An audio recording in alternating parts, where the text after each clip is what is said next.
Hola y bienvenido a esta clase gratuita sobre estrategias de recuperación. Concretamente vamos a hablar de los estiramientos y vamos a ver si realmente sirven, funcionan como una estrategia de recuperación del deportista post partido o post competición o post entrenamiento. Esta breve clase de 15 minutos forma parte de un curso de 6 horas donde se ven con profundidad más de 12 estrategias de recuperación. Algunas que sabemos que funcionan, otras que sabemos que funcionan un poco y otras que no funcionan en absoluto. Así que bueno, te dejo con esta clase de 15 minutos. Espero que puedas resolver todas tus dudas sobre esta temática. Bueno, las estrategias que vamos a ver ahora en esta lección van a ser los estiramientos y por otro lado la electroestimulación. Empezaremos ahora con los estiramientos, que los estiramientos, si hacemos una pregunta al aire a nuestros seguidores en Instagram o a nuestros compañeros entrenadores o a nuestros mismos clientes y preguntáramos, bueno, ¿y tú por qué estiras? ¿O por qué estiras antes o por qué estiras después del entrenamiento? Y seguro que nos van a venir respuestas tipo, no, yo estiro porque si no mañana me va a doler todo y no me voy a poder mover, me voy a sentir rígido, si no estiro no recupero bien, si no estiro tengo un mayor riesgo de lesionarme. Y bueno, todo este tipo de motivos o razonamientos han ido acompañando a los estiramientos, promoviéndolos o poniéndolos como una estrategia de recuperación válida. Pero mi pregunta ¿es así? ¿Funcionan realmente los estiramientos como estrategia de recuperación? Bueno, eso es lo que vamos a intentar resolver hoy. Los estiramientos se definen como la aplicación de la fuerza a estructuras musculotendinosas para lograr un cambio en su longitud, generalmente con el propósito de mejorar el rango de movimiento, la flexibilidad, reducir la rigidez o el dolor y prepararse para una actividad deportiva. Dentro de los estiramientos nos vamos a encontrar con diferentes tipos, porque ya hemos visto en las estrategias de recuperación que hay siempre diferentes matices. Tenemos por un lado los estiramientos estáticos, que estos son los más fáciles de aprender, los que más integrados también están en la cultura del deporte, del fitness, de la salud. Todo el mundo hace este tipo de estiramientos donde pues bueno, eliges la musculatura que vas a querer estirar, realizas ese estiramiento y lo mantienes o mantienes esa posición durante, bueno, 15, 45 segundos más o menos. ¿Qué características tiene este estiramiento? Que se realiza despacio y con control y que no va a activar el reflejo miotático. Luego tenemos los estiramientos dinámicos, donde se van a evitar rebotes y se integran movimientos específicos de la actividad principal.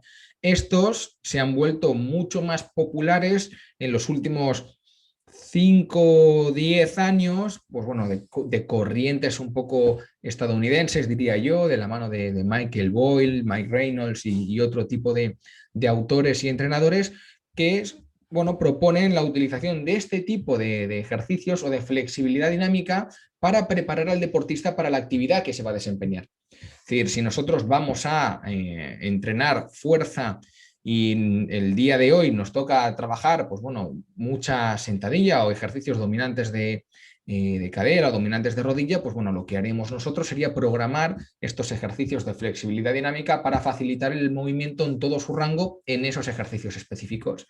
Lo mismo con el deporte en cuestión. Es decir, si nuestro deportista es un jugador de fútbol y decimos, bueno, tenemos que tener en cuenta que tenemos ya una buena dorsiflexión de tobillo, una buena movilidad de caderas, una buena rotación interna y externa, pues eso es lo que se trabaja previo a la actividad específica en la cual se va a desempeñar el deportista.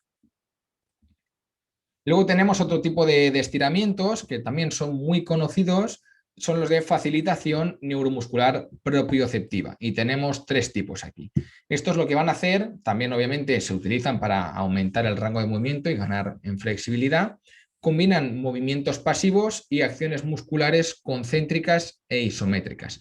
En la literatura, pues bueno, nos podemos encontrar algunos estudios en los que nos dicen que es un método superior a los otros que hemos visto y en otros pues vemos que viene a generar los mismos resultados. Pero bueno, independientemente de esto, sí que es cierto que hay que considerar una serie de aspectos, ¿vale? Lo primero que tenemos 3 técnicas, mantener, relajar, tenemos contraer, relajar y mantener, relajar con contracción agonista. Y como podéis ver en este vídeo, ya no son ejercicios tan fáciles de realizar por uno mismo, ya no son ejercicios en los que uno en su casa los puede hacer con facilidad. Es decir, hace falta un tiempo de familiarización, te hace falta un compañero que te ayude con esas fases de contracción o esa fase isométrica, haciendo, pues bueno, como que es esa persona la que te aguanta mientras tú haces fuerza y le impides el avance.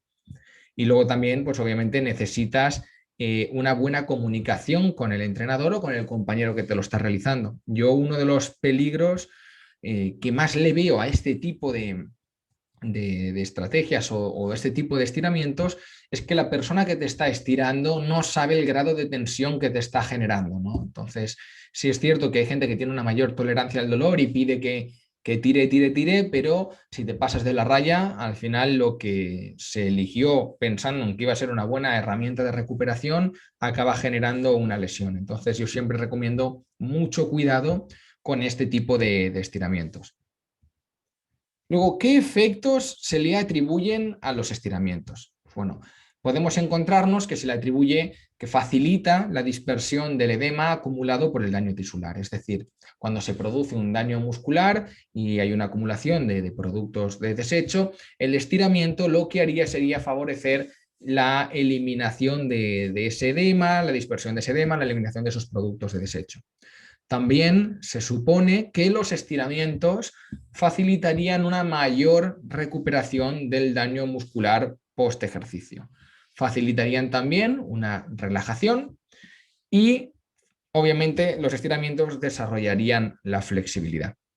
De todo esto que vemos aquí, ahora vamos a ver qué es cierto y qué no es cierto. En lo que vamos a estar de acuerdo es que obviamente los estiramientos desarrollan la flexibilidad y aún así te diría que no es la mejor manera. De hecho, yo siempre en lo personal, obviamente, prefiero trabajar esa flexibilidad con ejercicios de fuerza. Es decir, ganas en flexibilidad, ganas en fuerza, ganas en control motor.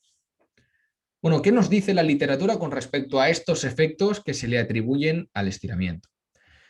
Primera pregunta, ¿mejora la recuperación fisiológica y perceptual? Pues bueno, si nos fijamos para empezar en el daño muscular post ejercicio, si nosotros realizamos una actividad muy intensa y generamos ese daño muscular y después de la actividad queremos estirar para atenuar, reducir ese daño muscular, pues bueno, vamos a ver qué nos dice la literatura. Tenemos estudios que parece que fue ayer, de McLean y asociados desde 1979 hasta la revisión de Herbert y de Noronha en 2007, donde nos dicen, bueno, con resultados bastante concluyentes, que el estiramiento realizado antes o después de la actividad muscular intensa no va a reducir el daño muscular o sus efectos indirectos. ¿Qué significa esto? Que si te pasaste de la raya con la intensidad o la dosis en un ejercicio o porque nada, no llegó suficientemente preparado a una carrera de montaña y bueno, se esforzó al máximo y se machacó bien, al día siguiente o a los 2 días, que normalmente es a las 48 horas, vas a tener el daño muscular de igual manera. No importa que estires más, que estires menos, que no vas a reducir ese DOMS. De hecho, también es cierto que puedes incluso llegar a incrementarlo. Nosotros cuando realizamos un estiramiento estamos sometiendo a una tensión a ese músculo. Si ese músculo ya viene mal porque viene con un daño muscular por la carrera o por el entrenamiento que has realizado, puede que incrementemos ese daño muscular. Esto que os estoy comentando no es que se haya visto en todos los estudios que hay donde analizan el daño muscular y el estiramiento, pero sí que ha ocurrido en algunos de ellos. Por lo tanto, es algo a considerar, decir, bueno, si ha sido una actividad muy dura, ojo con utilizar el estiramiento porque tal vez empeoremos la situación. Luego también, si nos fijamos aquí, tenemos que no encontramos tampoco, y esto también de la revisión de Herbert, y este es, no mentira, este es de la revisión de Dupois. No encontramos ninguna influencia significativa del estiramiento sobre el DOMS y la fatiga. Es decir, tampoco disminuye el grado de fatiga. Durante algún tiempo no se ha recomendado el estiramiento después del ejercicio, ya que incluso pues, podría aumentar ese DOMS. Así que, en modo de conclusión de esta relación entre el estiramiento y el DOMS, es que no nos sirve para atenuar ese dolor o atenuar esa fatiga percibida. El dolor no se va a ver afectado por el estiramiento. Ya os voy a mostrar las imágenes del metaanálisis, ya sea que lo hagamos antes o después del ejercicio muscular, en este caso excéntrico, ¿vale? El estiramiento, lo que os decía, crea esa tensión puede llegar incluso a generar un daño, puede llegar a generar microlesiones dentro del músculo, por lo tanto tenemos que tener cuidado. Sí es cierto que a nivel agudo puede generar ese efecto analgésico que nos puede aliviar, pero que es a nivel agudo, es a muy corto plazo y que no tiene ninguna incidencia, pues bueno, a medio y largo plazo, ¿vale? No se va a reducir ese dolor. Por lo tanto, ojo también con estirar porque me duele, porque tal vez, bueno, sientas ese alivio en un primer momento, a corto plazo, pero que luego a medio y largo plazo no está solucionando ningún problema. Si os fijáis aquí, tenemos después de, este es del estudio de William Sands del 2013, los estiramientos realizados al día, a los 2 días y a los 3 días después de un protocolo de entrenamiento excéntrico que, bueno, son la verdad que bastante exagerados y los hacen hacer 100, 200, 300 repeticiones en estas máquinas isocinéticas con unos niveles de trabajo excéntrico muy elevados, ¿no? Entonces, fijaros la percepción del dolor al día, a los 2 días y a los 3 días, realizando su protocolo de estiramientos, y si lo veis, os dais cuenta de que ni va a favor del control, ni va a favor del estiramiento, la tendencia, es decir, que no nos aporta nada como estrategia. No significa, que esto también lo quiero destacar, no significa que no le funcione a nadie. Habrá gente que a nivel perceptual y psicológico diga, es que yo si no estiro me siento mal. Bueno, está genial, ¿vale? Pero que esos estiramientos los programe el entrenador, que sean en unos rangos determinados, con una intensidad determinada, para que, pues bueno, ya que le va a ayudar solo psicológicamente, que no por el hecho de hacer unos estiramientos muy intensos acabe haciéndose daño. Bueno, con respecto a la mejora de la función muscular, es otra buena pregunta. Es decir, a nivel psicológico ya hemos visto que en cuanto a percepción del dolor, nada. En cuanto a reducción del DOMS, nada. Que sí es cierto que a nivel psicológico alguna persona que lleva estirando toda la vida te lo pide, perfecto, ahí estamos de acuerdo. Pero nos va a ayudar a recuperar nuestros valores de fuerza máxima, nuestra RFD, y nos va a ayudar, por ejemplo, a aumentar el tiempo que podemos estar entrenando hasta el agotamiento. Pues bueno, si nos fijamos aquí de vuelta en el estudio de William Sands del 2013, vemos que con respecto a la fuerza máxima, lo que es el estiramiento estático no va a devolver la fuerza máxima a su estado previo al entrenamiento más rápido que la recuperación pasiva. Es decir, terminas tu entrenamiento de fuerza máxima, no haces absolutamente nada y haces estiramientos y recuperamos exactamente lo mismo. Por lo tanto, no nos serviría. Con respecto a la RFD, el Rate of Force Development, tampoco parecería que los estiramientos afectaran a la recuperación. Por lo tanto, lo mismo. Entre no hacer nada y estirar, pues vemos que es exactamente lo mismo para recuperar los niveles de RFD. Y el tiempo hasta el agotamiento, vieron que bueno, los tiempos de agotamiento durante la prueba de fatiga se redujeron significativamente en comparación con los valores de referencia, pero no se vieron afectados por el método de recuperación. ¿Qué quiere decir esto? Que mejoraron, pero que los estiramientos no tuvieron nada que ver con esa mejora. Por lo tanto, en estas variables de rendimiento que nos interesan a los entrenadores, porque lo que nosotros queremos es que entre un partido y otro o entre un entrenamiento y otro se recuperen esos niveles de fuerza máxima o de Rate of Force Development, pues vemos que los estiramientos no serían los más indicados para facilitar, favorecer o acelerar esa recuperación. Por lo tanto, y a modo de conclusión con el tema de los estiramientos, sí que serían recomendables pues, bueno, algunas consideraciones. La primera sería evitar estiramientos de manera muy intensa después del ejercicio o después del partido. Lo dicho, es cierto que te puede venir, porque una cosa es lo que dice la literatura y otra es la aplicación práctica. Es decir, sí que es cierto que te puede venir una persona que es de los mejores del equipo y te dice, no, es que yo necesito estirar. Bueno, perfecto, vamos a estirar, pero guía el estiramiento, que no sean estiramientos intensos, que no sean en amplitudes muy grandes, que sea algo mucho más dinámico, manteniendo poco las posiciones, de manera que no generemos un estrés añadido en esa musculatura que se ha podido ver dañada o está fatigada por la actividad o el entrenamiento que hayamos programado. Evitar estirar los músculos empleados en la práctica deportiva, lo cual Pues bueno, dentro de la cultura y del conocimiento que pueda tener la gente acerca de los estiramientos, si la gente viene de correr, normalmente lo que va a querer estirar van a ser las piernas. No se van a poner a estirar los dorsales, ni el pectoral, etcétera. Entonces, si bien es una buena consideración, una buena recomendación que se nos hace, pues no tendría tampoco mucho sentido porque la gente va a preferir simplemente no estirar. Evita grandes amplitudes de movimiento, os lo acabo de comentar, y si puedes, pues bueno, puedes realizarlo en días separados, porque si no nos ayuda a la recuperación, sí es cierto que es una herramienta más o un camino más para aumentar tu rango de movimiento y tu flexibilidad. Así que si tu propósito con los estiramientos es ese, lo que estaría bueno sería realizarlo en días separados.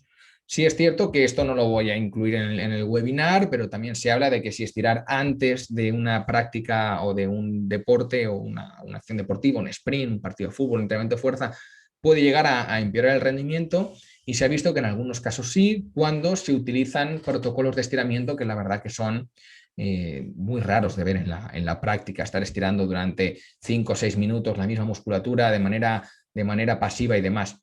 Pero bueno, no es el objeto de la presentación, sobre todo que nos quedemos con la idea de que los estiramientos no parecerían ser para nada interesantes si nuestro objetivo es optimizar la recuperación, y que de realizarlos, pues bueno, hagámoslos en días separados, con sentido común y con un poquito de lógica, pues para que si tienen que servir de algo, que sean pues bueno, para aumentar la flexibilidad, para aumentar el RUM o para que a nivel perceptual psicológico el deportista se sienta pues bueno, seguro de que a él le funciona y que, bueno, que cada uno también tiene sus propias maneras de manejarse en el deporte. Yo personalmente me ha pasado estando en Argentina con jugadores de rugby que, pues bueno, ellos querían estirar sí o sí, yo no lo programaba el estiramiento. Y ellos querían estirar sí o sí porque empeñados, a pesar de contarles todo esto que os estoy contando a vosotros, empeñados en seguir estirando. Pues bueno, no hay ningún problema mientras el estiramiento no perjudique la actividad, el partido o el entrenamiento que vamos a realizar. Bueno, hasta aquí esta breve clase de 15 minutos sobre los estiramientos como medio de estrategia o como estrategia de recuperación. Espero que haya resuelto todas tus dudas. Si no es así, ya sabes, me puedes encontrar en Instagram como Daniel Pereira_coach para poder preguntarme lo que necesites. Y antes de que te vayas, esto no termina aquí. En 2 días vas a recibir un mail a tu bandeja de entrada o no deseados o promociones. Chequea todas las bandejas, porque te voy a compartir más recursos gratuitos sobre estrategias de recuperación. Así que si no te los quieres perder, estate atento a esa bandeja del mail y bueno, espero que te haya gustado esta pequeña clase y nos vemos pronto.